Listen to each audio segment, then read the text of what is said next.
Hola a todos y sean bienvenidos. En este video piloto, daremos un repaso por algunos temas aleatorios de química, a manera de introducción a la química general. Esperamos que este video les sea de utilidad. Sin más que agregar, comencemos. La palabra química nos evoca muchas cosas. Algunas veces decimos que entre Juanito y Pepita hay química, por no decir que se tienen ganas. O asociamos química con seres antisociales y perturbadores que en su sótano hacen experimentos bizarros, en el sentido anglosajón de la palabra. Pero más allá de todo significado o sentimientos que la química nos evoque, esta tiene su propia definición científica. Definimos química como aquella ciencia que estudia la materia y sus cambios o transformaciones. En otras palabras, la química es una ciencia que tiene por objeto de estudio a la materia tal y como es, y sus cambios. Poniéndonos más serios, podríamos definir a la química como la ciencia que estudia la composición, estructura y propiedades de la materia, así como las transformaciones que en ella ocurren, y las variaciones energéticas asociadas a dichos cambios. Sin complicarla más, digamos que la química estudia a la materia y sus cambios. En otros vídeos profundizaremos más en el tema. Pero ahora que sabemos que la química estudia a la materia, ¿qué es materia? Pues, materia se define como todo aquello que ocupa un lugar en el espacio y tiene masa. Cualquier cosa que te puedas imaginar, ya sea visible o no visible, es materia. Desde el átomo de carbono que compone tus células, los cuales no podemos ver, hasta la gordita que vive en la esquina de tu casa y te tiene ganas, y hasta los planetas y el sol, son materia y tienen masa. Rajen de acá, bichos pesados. De todo lo que existe en el universo y es materia, podemos considerar una parte de ellos. Aquella porción limitada de materia, se denomina cuerpo. Por ejemplo, consideremos ese bello, rico y jugoso vino. Eso sería un cuerpo porque es una porción limitada de materia. Es una parte del todo. Hablando de cuerpo, seguro debe tener un buen cuerpo y consistencia. Espumoso y refrescante, una delicia. ¿Puedes dejar de hablar de ese vino? Maldito alcohólico. Lo siento, cariño. Estaba explicando cuerpo con un ejemplo, y me tenté. Estúpido y sensual vino. Por favor, vete a casa y espera que vaya. Tendremos una larga charla los dos. Yo seguiré explicando. Bueno, iré a disfrutar del vino. Nos vemos. Disfrútalo mientras puedas. Eso haré, me retiro. Bueno, ahora que se fue el condenado a muerte a disfrutar de su última cena, les explicaré las propiedades de la materia. Las propiedades de la materia son aquellas cualidades de la misma que pueden apreciarse por medio de los sentidos. Entonces, ¿cómo apreciamos las propiedades de la materia? Exacto. Con los sentidos. Ejemplos de propiedades de la materia son el color, la dureza, el peso, el volumen, entre otras. Todas estas propiedades pueden clasificarse en dos grandes grupos. Por un lado, las propiedades extensivas, y por el otro, las propiedades intensivas. Las propiedades extensivas son aquellas que varían con la cantidad de materia considerada. ¿Qué significa esto? Que las propiedades extensivas aumentan cuando hay más materia que antes, y disminuyen cuando hay menos materia. Por ejemplo, el peso y el volumen. Las propiedades intensivas son aquellas que no varían con la cantidad de materia considerada, pero sí varía con la calidad de materia. ¿Y qué quiere decir? Que si por ejemplo medimos la densidad de 1 kilogramo de sal, esta será la misma que para 1 gramo de sal. Si bien las propiedades de la materia se clasifican en propiedades intensivas y extensivas, la materia que constituye los cuerpos puede agruparse, considerando sus propiedades intensivas, en sustancias. Por ello, se dice que las sustancias se caracterizan por tener las mismas propiedades intensivas, o también llamadas constantes físicas. Entonces, definiremos sustancia como aquella forma de materia que tiene una composición definida constante, y posee propiedades distintivas. Esas propiedades distintivas son las propiedades intensivas, quienes le dan identidad a la sustancia, diferenciándola de otras. Así, un vaso de agua tendrá las mismas propiedades intensivas que el agua contenida en un balde o en una pileta. Pero el agua nunca tendrá las mismas propiedades intensivas que un vaso de nafta o una botella de aceite, porque se trata de sustancias diferentes. Bueno, debo retirarme porque hay alguien esperándome. Los dejaré con Ryuma para que les explique los estados de agregación de la materia. Puedes ir con calma. Yo me encargo. Gracias, hasta pronto. La materia se encuentra en la naturaleza en 3 estados diferentes: sólido, líquido y gaseoso. Las características del sólido son: tiene forma propia. Sus moléculas están ordenadas siguiendo un patrón repetitivo. Su volumen cambia poco con la presión, por lo que no es compresible. En sus moléculas predominan las fuerzas de atracción o de cohesión. Las características del líquido son: no tiene forma propia, toma la forma del recipiente que lo contiene. Sus moléculas están desordenadas, no sigue un patrón repetitivo. Su volumen cambia poco con la presión, por lo que no es compresible. En sus moléculas hay equilibrio entre las fuerzas de atracción y repulsión, permitiéndole fluir. Las características del gas son: no tiene forma propia, toma la forma del recipiente que lo contiene. Sus moléculas tienen mucha movilidad, choca con las paredes del recipiente y lo hace en un espacio más grande que su volumen, por lo que tiene fuerza expansiva. Es fácilmente compresible. En sus moléculas hay predominio de las fuerzas de repulsión. Cada sustancia puede pasar de un estado de la materia a otro, por medio de cambios en la presión y la temperatura. Así, por ejemplo, cuando al gas natural se lo comprime demasiado, este se licúa, pasando del estado gaseoso al estado líquido. Algo similar sucede con el nitrógeno, que es un gas a temperatura ambiente, pero que se vuelve líquido a temperaturas bajo cero. Como se ha visto, el gas puede convertirse en líquido, en un proceso llamado licuación. En el caso del vapor de agua, cuando éste pasa de estado gaseoso a estado líquido, el proceso se llama condensación. Si podemos transformar el gas en líquido, y viceversa, entonces también es posible transformar el gas en sólido, y viceversa. Por ejemplo, si prendes un saumerio, además de perfumar tu casa y ahuyentar al cuco, estarás viendo algo sólido transformarse en gas. Ahora supongamos que vas caminando por la calle, y te cae una piedra en la cabeza, quedas inconsciente, y al abrir los ojos despiertas en el hospital.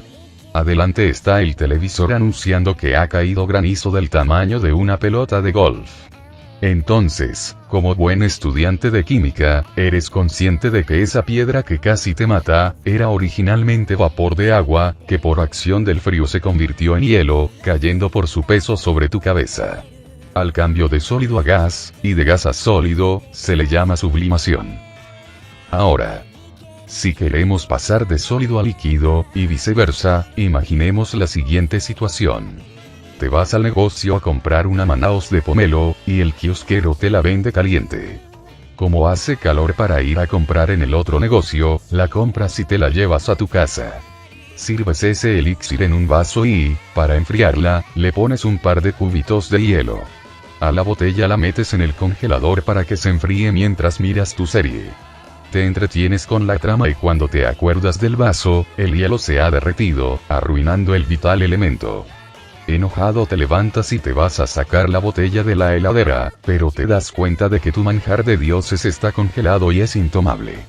Mientras insultas al kiosquero, a tu madre, al chaqueño que te hizo fanático de la Manaos, ignoras que todo fue tu culpa por vago y distraído. Luego, en un momento de calma, recuerdas tus clases de química, y te das cuenta que, cuando el hielo se derritió arruinando tu Manaos, este pasó de sólido a líquido, en un proceso llamado fusión. Y cuando te acuerdas de la botella congelada, sabes que la Manaos pasó del estado líquido al sólido, en un proceso llamado solidificación. Como eres vago hasta para renegar, sacas tu botella para que se descongele, mientras ves un par de capítulos de tu serie. Luego de unos minutos, tienes tu Manaos fresca y lista para tomar, aunque parece más almíbar que gaseosa, porque se le fue el gas. Suerte para la próxima, amigo. Ahora los dejaré con mi amigo Takeshi, para que les explique los sistemas materiales.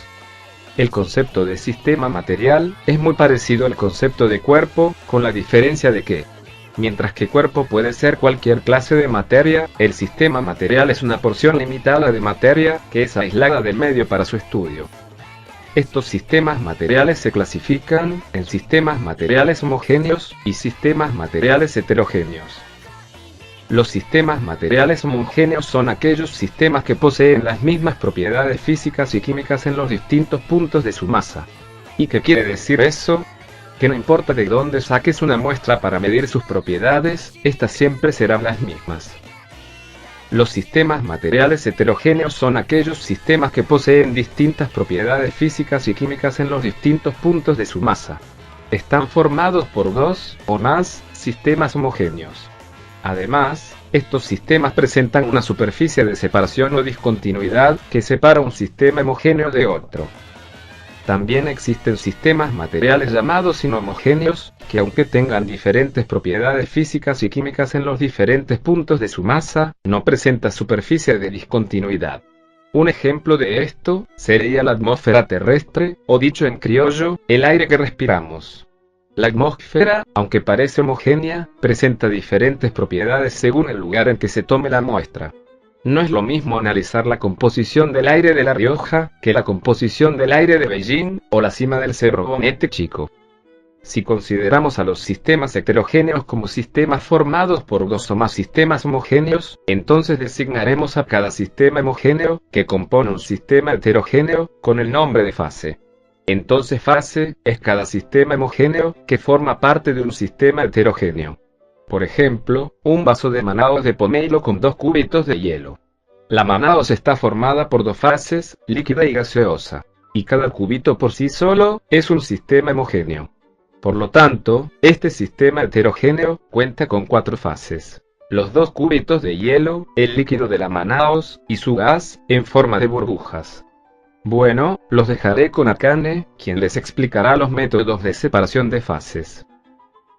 Los sistemas heterogéneos anteriormente mencionados pueden separarse en sus fases componentes utilizando los métodos de separación de fases. Estos métodos de separación de fases solo se utilizan con los sistemas heterogéneos. La función de estos métodos es la de separar los sistemas homogéneos o fases que componen al sistema heterogéneo. Supongamos que tenemos 2 sólidos mezclados, como la sal y la arena. Para separar estos 2 sólidos, primero tendremos que disolver uno de los componentes del sistema, en este caso la sal, en agua. Este proceso se llama solubilización porque estamos disolviendo una sustancia en agua. Luego de disolver la sal en agua, el sistema heterogéneo deja de estar formado por 2 fases sólidas, teniendo ahora una fase líquida, el agua salada, y una fase sólida, la arena. Tengamos en cuenta que la sal se disuelve en agua porque es soluble o miscible en agua. En cambio, la arena y el agua no son miscibles o solubles. Son inmiscibles. Para separar la arena del agua salada, es necesario utilizar un filtro, el cual nos permite separar una fase sólida, la arena, de una fase líquida, el agua salada. Los filtros pueden ser de papel filtro, algodón o lana de vidrio. Luego de la filtración, tenemos la arena por un lado y el agua salada por el otro. Para hacerlo más efectivo, puede agregarse más agua a la arena para disolver los restos de sal que puedan sobrar de la sal. Si lo que quieres obtener es la sal, puedes evaporar el agua hasta que solo quede la sal en el recipiente. A este proceso se le llama evaporación. Si quieres tener agua por un lado y sal por el otro, hay un proceso llamado destilación que te permite separar la sal en un recipiente y el agua, por condensación, en otro recipiente más frío. Ahora imaginemos que queremos separar 2 líquidos inmiscibles entre sí, como el agua y el aceite. Para ello, se utiliza un proceso llamado decantación. El aceite, como es menos denso que el agua, se quedará arriba, y el agua, al ser más densa, se quedará abajo. Si dejamos caer de a poco el agua, esta caerá en el recipiente, dejando solo al aceite en el embudo de decantación. Hay sustancias que tardan un tiempo en decantar, como por ejemplo, la sangre. Hay un método que usa la fuerza centrífuga, y sirve para acelerar el proceso de decantación. Este proceso se llama centrifugación. Eso sí, el centrifugado del lavarropas no te va a quitar las manchas de sangre de la ropa. Otra forma de separar un sólido de otro sería la levigación, en donde una corriente de agua se lleva la fase ligera, dejando la fase más pesada en el fondo. Por ejemplo, para obtener oro, dejan que el agua se lleve la arena, dejando al oro sedimentado en canales especiales. Otra forma de separar un sólido de otro es la tamización, el cual nos permite separar dos sólidos que tienen diferentes granulometrías. Ahora, si tenemos una sustancia que volatiliza mezclada con otra que no, simplemente hay que dejar que la sustancia volátil sublime, dejando solo a la sustancia que no volatiliza. Por ejemplo, la naftalina y la ropa. Cuando se sublima la naftalina, queda solo la ropa. Bueno, ahora los dejo con Megumi, quien les explicará la clasificación de los sistemas homogéneos y les hablará sobre las dispersiones o mezclas. Los sistemas homogéneos se clasifican en sustancias puras, o especies químicas, y soluciones. Las sustancias puras son sistemas homogéneos con propiedades intensivas constantes, que no puede separarse por métodos físicos o mecánicos. Para separarlo en sus componentes, hay que utilizar procedimientos químicos. En cambio, la solución es un sistema homogéneo formado por dos o más sustancias puras. Estos se pueden fraccionar por métodos físicos, por ejemplo, la destilación. Mientras que los sistemas mencionados anteriormente son homogéneos, hay sistemas que pueden ser tanto homogéneos como heterogéneos.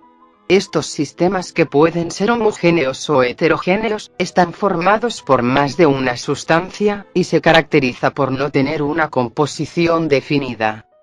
Estos sistemas se llaman sistemas dispersos, o mezclas. Cuando el sistema disperso es homogéneo, se llama solución. Y cuando el sistema disperso es heterogéneo, se llama dispersión. En el caso de las dispersiones, estas tienen una fase dispersante y una fase dispersa. Por ejemplo, la tinta china tiene una fase dispersante, que sería el agua, y una fase dispersa, el negro de humo, que se dispersa en el agua. Bueno, eso sería todo por hoy. En el siguiente vídeo, les explicaremos tabla periódica y uniones químicas. Espero que el vídeo les haya sido de utilidad. Nos vemos en la próxima edición de Manganeso.